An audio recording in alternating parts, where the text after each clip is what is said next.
All right, thank you. I'm Gary. I've been in Alanon for 10 years and I've never been to this meeting. So there's lots of meetings to go to. Turn my hat backwards because it is a little warm in here. I'm a very expressive, exuberant person, and I was that way as a child. My first recollection, right, is when I was 4 years old, right? I found a razor blade on the floor, right? And as a kid, you're just like, oh. So I was playing with it, right? And I happened to scrape my eyebrows, right? It has never grown back. And so, my father was there, right? And instead of getting nurture and care, and he came over and he beat the shit out of me.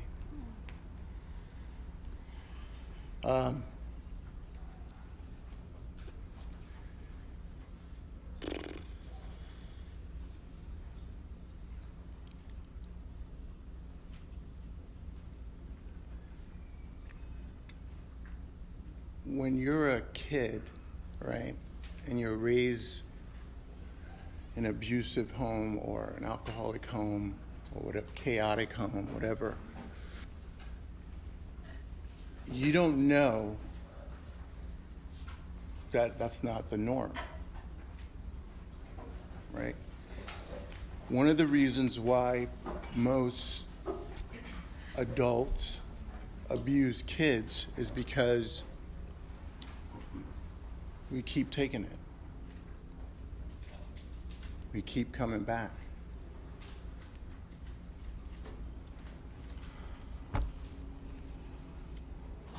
I have a computer on my desk, and I like to watch YouTube sometimes, and then the news comes because I don't really watch the news, right? And there was this one story that had me crying like a baby, right, at my desk.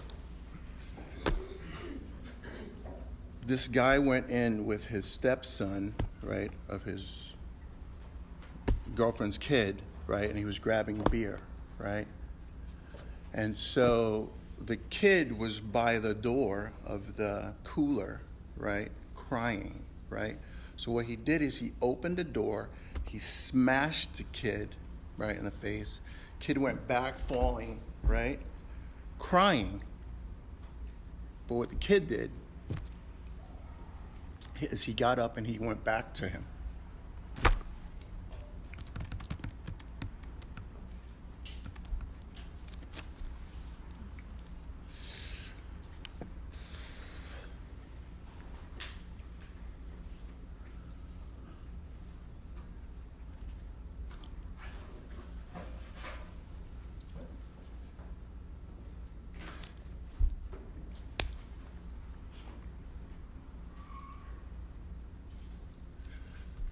That's all he knew.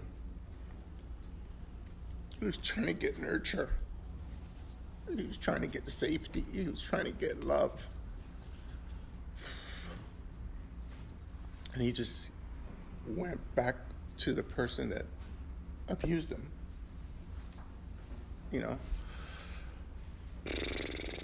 So, I say these stories not for you to be like, oh my God, yeah, sorry, to feel sorry for me. No. I'm sharing this story, right, because I want to share with you the success. That no matter what your path, or no matter what your story, or no matter what your cards you were dealt, you still can win the hand. You still can be successful. I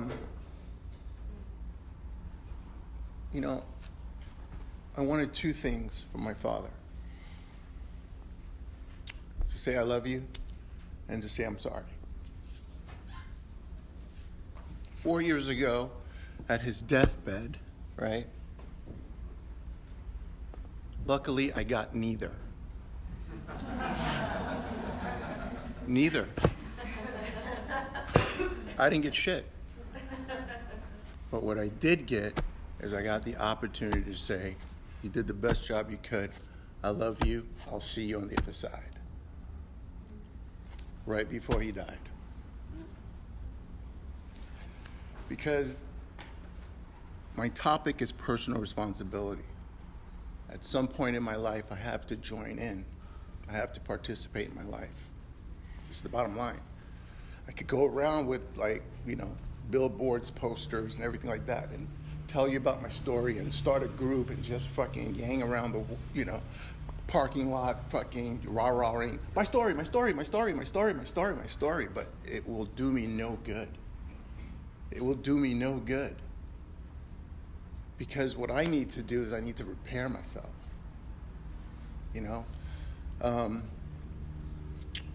My positive accumulator was broken. That's it. Most people's positive accumulator of the world is fucking on forward drive. It's like on full throttle, right? My negative accumulator is on turbocharge. So I need 12 steps, 12 traditions, Alanon meetings, sponsee, just to do the daily routine. I've never met anyone that came into Alanon, skipping and joyfully laughing and saying, hey, hi, guess what? I'm coming to fucking Alanon. Hey, what's going on? I have not met that person in my 10 years. No, have not. However, I did come in here crawling, crying, because my life had spiraled downward and unmanageable. And, this is the power of Alanon, right? So I got the courage to say, I'm going to go to Alanon, right? And it had told me to go to Alanon for a week, but I was like, oh, fuck. So I built the courage, right? And it was in the farmer's market, right? And so it was at 6 o'clock at night. And I don't know if anybody, but the fucking parking is terrible. I almost fucking said, fuck it, I'm not going to do it. But I went anyway because I said I was going to do it, I'm determined, right? And I got there like half an hour early. And I was like sitting down going, okay, do I have to say something? Do I have to just know what? And if I couldn't just not what, right? Then one woman came in. Then another woman came in. And 4, 5, 6, 7. And they were like, I was like, yeah, this is my first Alanon meeting. I don't. You know what they said? Stay. They made me stay in the meeting of the women's meeting.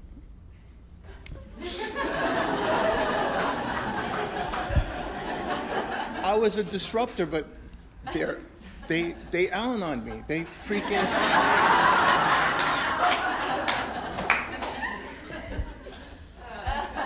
I stayed the whole meeting. I was reading women. I'm like, yes. I was like, yeah. But I'll never forget that because that was the reason why I stayed and kept coming back. It's because they're loving ways. And, I want you guys to know that no one handcuffed you. No one forced you. No one pushed you. No one yelled at you to get here. You did it on your own. So that was your personal responsibility to come here, right? You did it. So a lot of times, I just want to beat myself up, but I'm like, dude, I came to a fucking meeting on a Sunday. I said, yes, I'm here. I did it. Nobody else did it. We're in here together listening and sharing all the things because we did it. It was you who did the power of getting in your car in crazy Hollywood, no parking, all that bullshit to get here. So when do we freaking hug ourselves and praise ourselves like, you know what? I'm really a fucking good guy. No matter what happened in my childhood, no matter what my parents did, no matter what is going on, I fucking can come here in a room where there's people, right, that don't give me advice, that don't tell me shit. They just nod their head. Yeah, motherfucker, I know exactly what you're talking about. Do you know what I mean? Dude, good luck. You're on your own. I'm here too. Boom. Right? I'm a hugger, right? And medical terms, hugging, right, releases oxytocin, right? Oxytocin. So I didn't know that. I was like, what? You know? And my therapist was like, oh yeah, every time you give somebody a hug, that's it. So I feed the homeless once a month. I go and I teach kids about money and credit in the hood, right? And there was this guy, it's usually adults really that listening. So this guy was like 70 years old, right? He is black, he's probably like 100 years old. I mean, black don't cry.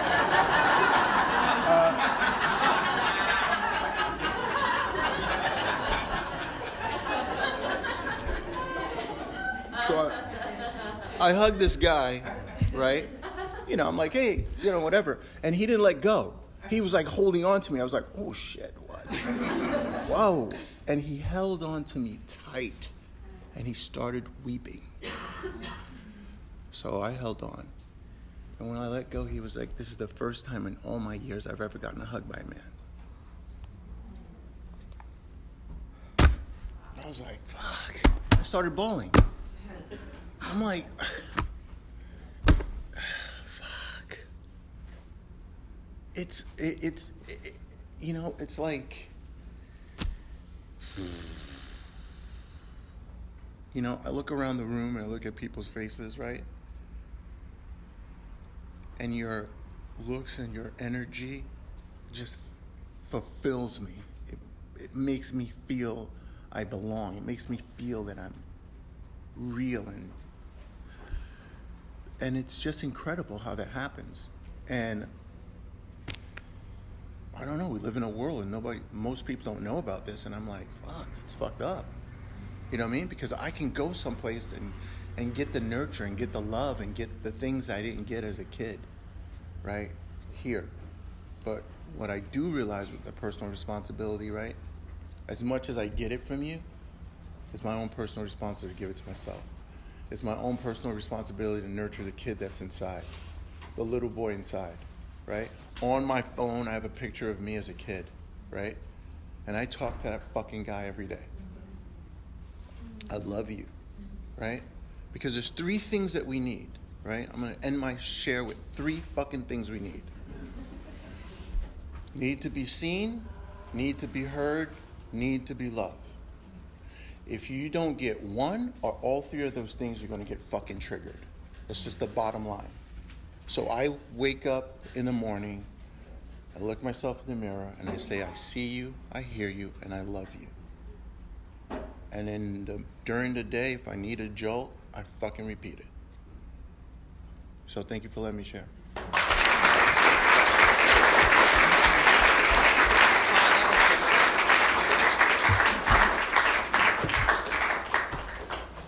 All right, this... Share for 3 minutes. 2 to 3 minutes. I share for 2 or 3 minutes. Okay. So it says there must be something terribly wrong with me. I grew up with 6 sisters. I was the only boy. So when I used to go to the bathroom, all they had was women magazines. And I would read these reading magazines and I'd be like, shit, men are fucking horrible. Holy shit. I was like, dude, I'm a fucking terrible person. It must be me. I'm fucking terrible. I was reading all these things. I was like, holy shit, fucking men are terrible. So I used to always go around saying, I know, Linda, I'm a terrible man. I know, Nadine, I'm a terrible man. They were like, what the fuck are you talking about? I was like, I read the magazine. It said that men are terrible. They were like, oh shit, shut up. But growing up with 6 sisters, I became a very good listener by default, right? Because my sister would come in my room, she would tell me something about a guy, this, blah, blah, blah, whatever. And then she would ask me the infamous question, what did I just say?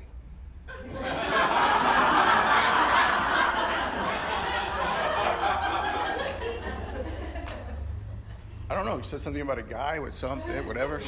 She was like, obviously you weren't listening, so I'm going to tell it to you again. I'm like, no, what the fuck? Bullshit, no. But she would tell it to me again. So I started being smart, and I started writing notes. You know what I mean?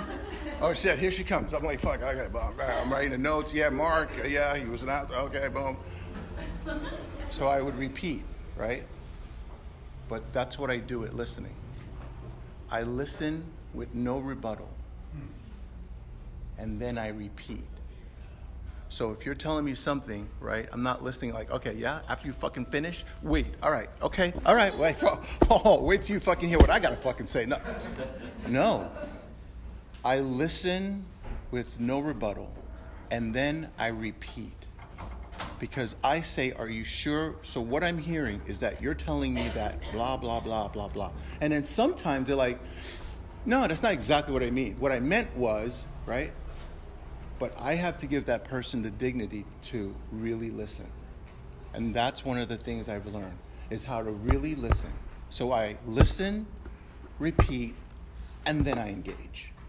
That's my share.